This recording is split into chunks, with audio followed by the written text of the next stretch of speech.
बिस्मिल्लाहिर्रहमानिर्रहीम। अस्सलाम वालेकुम। इय्याका नअबुदु व इय्याका नस्तईन।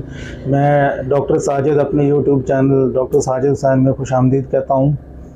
आज हम जिस टॉपिक पे डिस्कशन करेंगे वो है काफ्स मैनेजमेंट के जो छोटे बछड़े बछड़ियाँ हैं उनको हम कैसे अच्छे तरीके से मैनेज कर सकते हैं। कि वो एक मकूला है कि आज की बछड़ी कल की गाय है। तो जो बछड़ी है वो फार्म का फ्यूचर है। तो इस फ्यूचर को हमने कैसे सेव करना है, उसको कैसे महफूज करना है, उसके हवाले से आज हम डिस्कशन करेंगे। तो जो बछड़ी पैदा होती है, पैदा होते ही किन चीज़ों का ख्याल रखना है।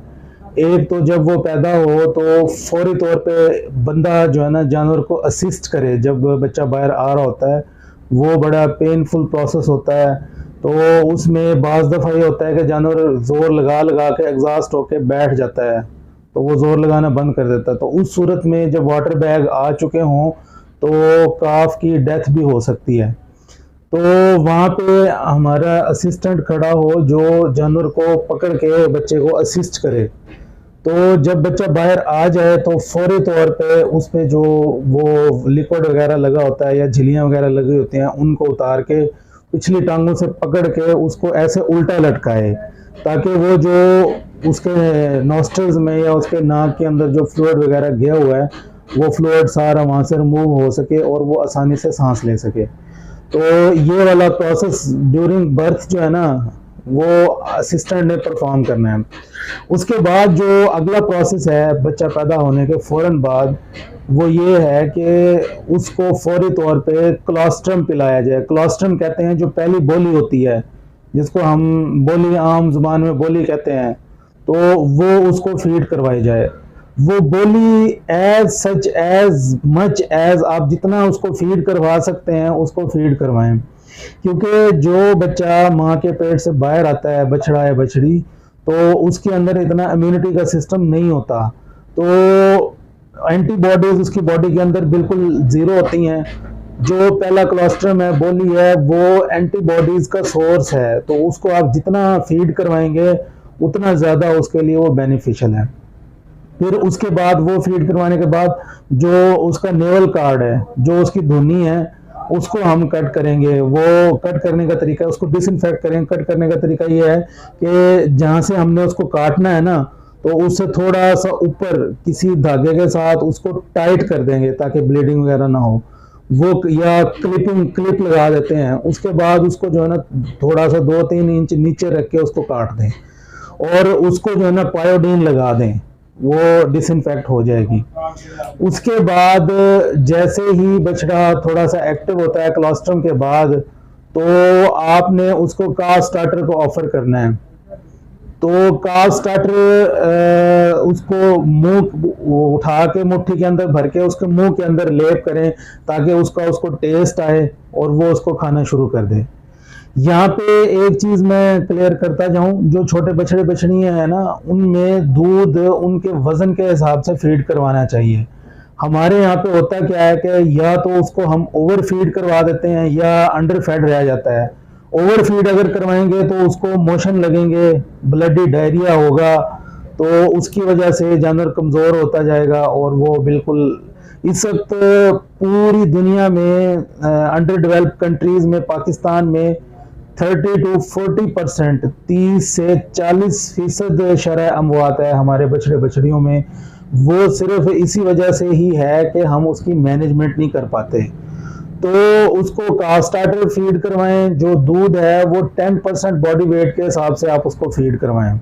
जो क्लोस्ट्रम है वो तो आपने एज मच एज जितना आप करवा सकते हैं वो करवाएं, लेकिन जो दूध है उसके बाद वो आप 10% बॉडी वेट के हिसाब से। अगर आपके काफ का साइज 40 kg है तो आप उसको 4 kg एक टाइम में ऑफर करवाएंगे मिल्क। उसके बाद उसको जो है ना काफ स्टार्टर और साथ में हे वगैरह ऑफर करवाना शुरू कर दें। तो उससे क्या होगा कि उसकी बढ़ोतरी अच्छे तरीके से होगी। वो जो पेट वगैरह लटकेगा वो नहीं लटकेगा। ग्रीन उसको ऑफर नहीं करवाना। जब आप ग्रीन ऑफर करवाएंगे तो स्टमक की डेवलपमेंट उस हिसाब से नहीं हुई होती, तो वो फिर लटकना शुरू कर देता है।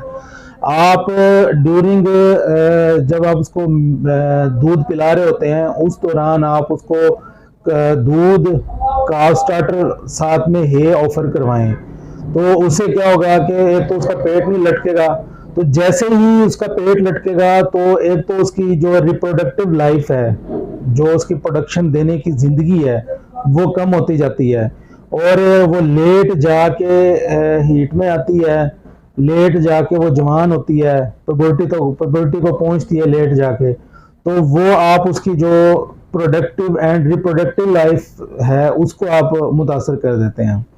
तो उसमें आपने उसको हे ऑफर करवाना है और साथ में काफ स्टार्टर। जैसे ही वो 3 माह का हो, फर्स्ट तो आपने जब चौथे हफ्ते में, चौथा हफ्ता खत्म और 5वें हफ्ते में शुरू हो रहा हो उसकी एज, तो आपने उसकी डी हॉर्निंग करनी है। ये डी हॉर्निंग ये एक अलग टॉपिक है, ये हम फार्म पे आपको प्रैक्टिकली करके दिखाएंगे। तो डी हॉर्निंग करवाएं। उसके बाद जब वो 3 माह का हो जाए तो आहिस्ता आहिस्ता उसका दूध कम करना शुरू कर दें और उसको जो है ना बाकी खुराक उसकी बढ़ाना शुरू कर दें। तो जब 3 माह का हो जाए तो उस वक्त उसकी वीनिंग करवा दें, उसका दूध छुड़वा दें, और जो बाकी लवाजमात हैं, बाकी जो साइलेज है, काफ स्टार्टर, वो उसको जो है ना आप ज़्यादा ऑफर करवाना शुरू कर दें। अगर आप उसका एकदम दूध छुड़वाएंगे तो एक दफ़ा वो कमज़ोर होगा, तो वो भी उसकी जो हेल्थ है उसको मुतासर करेगा, लेकिन आपने ग्रेजुअली उसका दूध कम करना है। तो ये आज ब्रीफली सा हमने डिस्कस किया काफ रेयरिंग के हवाले से। बाकी इसके अलावा प्रैक्टिकली हम फार्म पे जाके इसको डेमोस्ट्रेट करेंगे। तो जिन भाइयों ने डॉक्टर साजिद हुसैन चैनल को सब्सक्राइब नहीं किया और बेल आइकन को नहीं दबाया, वो फौरी तौर पे इसको सब्सक्राइब करें और बेल आइकन को दबाएं, ताकि जो हमारी डेयरी के हवाले से नई आने वाली वीडियो है, नई आने वाली मालूमात है, वो आप तक पहुंच सकें। बाकी काफ रेयरिंग के हवाले से किसी भाई का कोई सवाल हो वो कमेंट सेक्शन में पूछ सकता है। आज के लिए इतना ही। अल्लाह हाफिज़।